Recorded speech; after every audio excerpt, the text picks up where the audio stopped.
Welcome to the world of exploration. Welcome to the world of learning. Let's start exploring. Let's start learning. This is your very own educator, teacher, philosopher, guide, mentor, Sekriti Joshima. Alright, so we are gonna start off with Aunt Jennifer's Tigers, which is written by Adriana Rich. So it's a beautiful poem which is written by Adriana Rich, who was an American poet. She was also an essayist and a feminist too. So she used to write poetries, she used to write essays, and she was a feminist too, hardcore feminist, right? So she is credited with expressing the oppression of modern women. So she has been given this credit that how she used to uh, you know write about how the women were oppressed. So she gave vent to her feelings. Most of her works showcase her concern about the growing number of women in the world being oppressed, marginalized, and basically beleaguered, right? Then we move on to the theme. What is the theme of in this poem is sea. So we are gonna start with about the poet Adriana Rich was born in Baltimore. So she was born in Baltimore, Maryland, USA. She is widely known for her involvement in contemporary women's movement as a poet and theorist, right? So she's also widely known for involvement in contemporary, that is modern women's movement, as a poet and as a theorist. She has basically published 19 volumes of poetry. 19, that means a lot. 3 collections of essays, 19 volumes of poetry, remember that, and 3 collections of essays and other writings. A strong resistance to racism and militarism echoes through her work.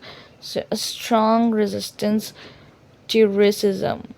She was resisting racism and militarism, which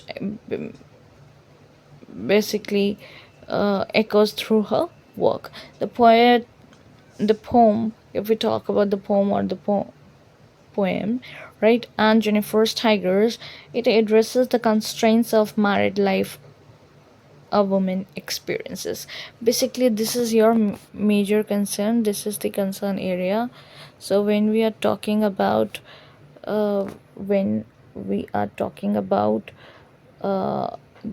poem, the central theme is this.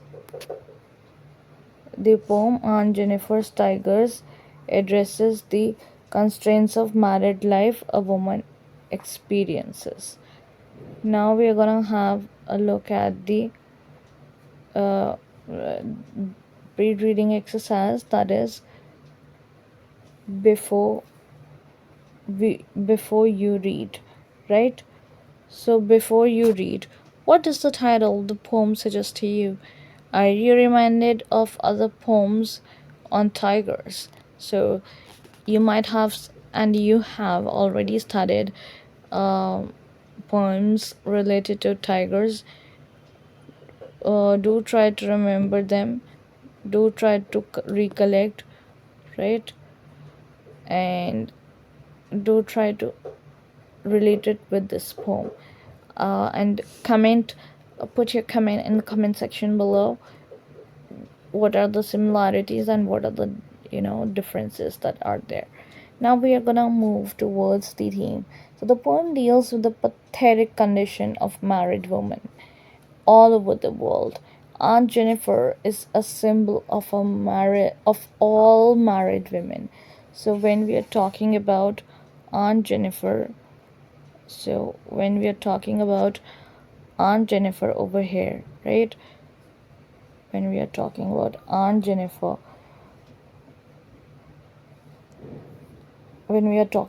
Aunt Jennifer, we are basically Aunt Jennifer is it's she stands as a symbol.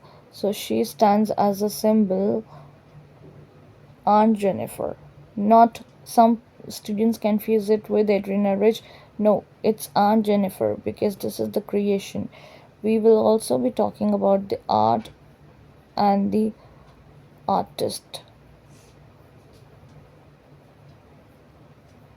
But right now we are gonna talk about that how this is also a major theme, a very important theme. How art outlives the artist, right? Uh, now, um,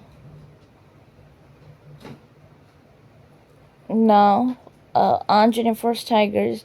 So we are talking about that how Aunt Jennifer is a symbol of all married women who are suffering at the oppressive hands of a patriarchal society, right? So we are talking about the patriarchal society. Now we will start off with the first stanza. Aunt Jennifer's tigers prance across the screen, bright topaz, denizens of a world of green. They do not fear the men beneath the tree, they pace in sleek chivalric certainty. Aunt Jennifer fingers fluttering through her wool find even the ivory needle hard to pull. The massive weight of Uncle's wedding band sits heavily upon Aunt Jennifer's hand. When Aunt is dead, her terrified hands will lie, still ringed with ordeals she was mastered by. The tigers in the panel that she made will go on prancing, proud and unafraid. So denizen, when we say denizen or denizen, it's basically a person or an animal or a plant that lives, grows, or is often found in a particular place. So basically, we are talking about. See, Aunt Jennifer's tigers prance across the screen, bright topaz. Denizens, that is, they live in a world of green. Now, on Jennifer's tigers prance across the screen. Now, screen is here it refers to when we talk about the screen, it refers to the panel or it refers to the tapestry. Okay.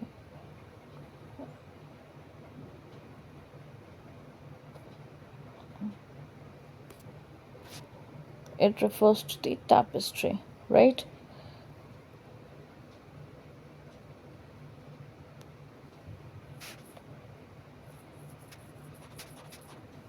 Yeah.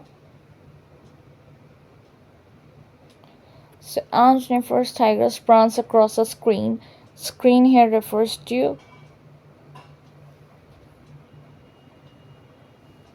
screen here refers to the tapestry. It refers to the panel. Bright topaz denizens. When we are saying bright topaz, why are we saying? Because you might have always seen that here there is a comparison that is being made. Tigers have their yellow in color, right? So bright topaz is also a precious stone and it is gold in color. So that comparison is being made between the two, right?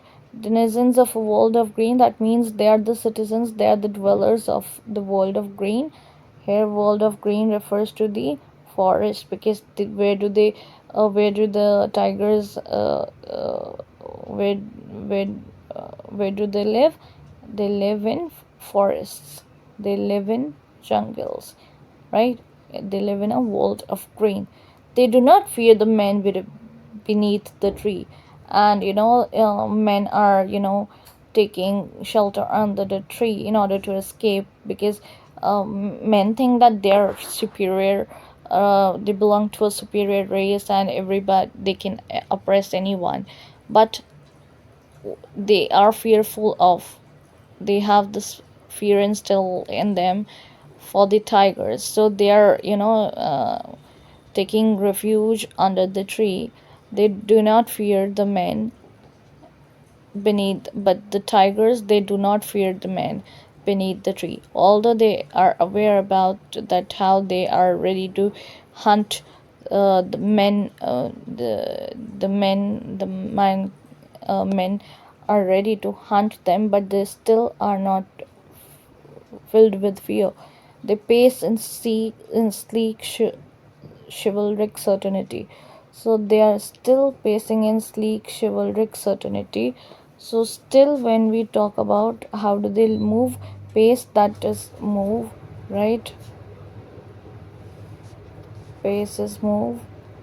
So they move in sleek chivalric certainty. So they move in sleek, they move in an elegant manner with chivalric certainty. They have that chivalric aura.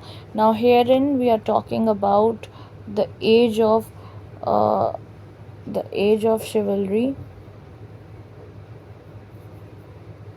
Chivalry, what does it mean? Chivalry basically refers to the age wherein morals and values were prevalent, right? They were the norms wherein men were chivalric, they used to respect women. But now the scene was totally different. It was totally different. But these tigers that she has woven, that Aunt Jennifer has woven, they possess this trait of sleek chivalric certainty. Alright, in the next session, I would be talking about the second stanza. So, we would be moving towards the second stanza in the next session. For now, keep learning, keep growing. Let's all keep learning, let's all keep growing. This is Sukriti Joshi signing off.